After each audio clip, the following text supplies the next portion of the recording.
বয়স হয়ে যাচ্ছে কিন্তু বিয়ে হচ্ছে না, এক্ষেত্রে দ্রুত বিয়ে হওয়ার কোনো আমল আছে কিনা? ছেলে মেয়েদের বিয়ের বয়স পার হয়ে যাচ্ছে, বিয়ে হচ্ছে না, এই কথাটা যেমন অনেক সত্য, কিন্তু আমাদেরও কিছু দোষ আছে। জি। আমাদের দোষটা হলো এই যে প্রথম দিকে বিয়ের যখন বয়স হয় তাদের, এই 18 বছর 21 22 কিছু হয়, তখন কিন্তু মেয়েদের জন্য প্রস্তাব আসতে থাকে, কিন্তু আমরা তখন অগ্রসর হই না, যে মেয়ে এখন পড়াশোনা করতেছে এই সেই ইত্যাদি করে আমরা সেটাকে পিছিয়ে কঠিন করে ফেলি।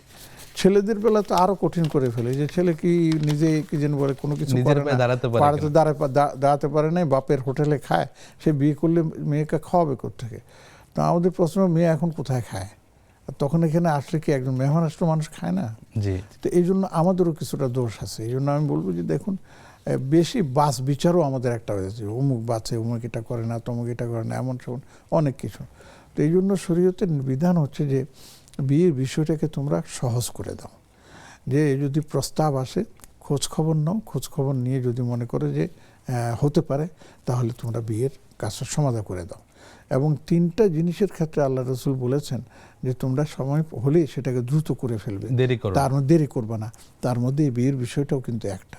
কিন্তু আমরা ওই যে বিভিন্ন বাহানা দেখে দেরি করে ফেলি, দেরি করতে করতে এমন একটা পজিশনে চলে যায়, এরপরে আর ছেলেও বিয়ের জন্য আগ্রহী হয়ে ওঠে না, মেয়ের জন্য আর কোনো প্রস্তাবও আসে না, তারা বিভিন্ন হারামে চলে যায়, ওটা তো আল্লাহ হেফাজত করে জড়িয়ে পড়ে। তো এই জন্য আমরা বলবো যে মোহতারাম যারা আছেন আমাদেরকে দেখছেন, ছেলে মেয়ে যদি থেকে থাকে, উপযুক্ত বয়স হওয়ার সাথে সাথে তাদের বিয়ের ব্যবস্থা করে দেন।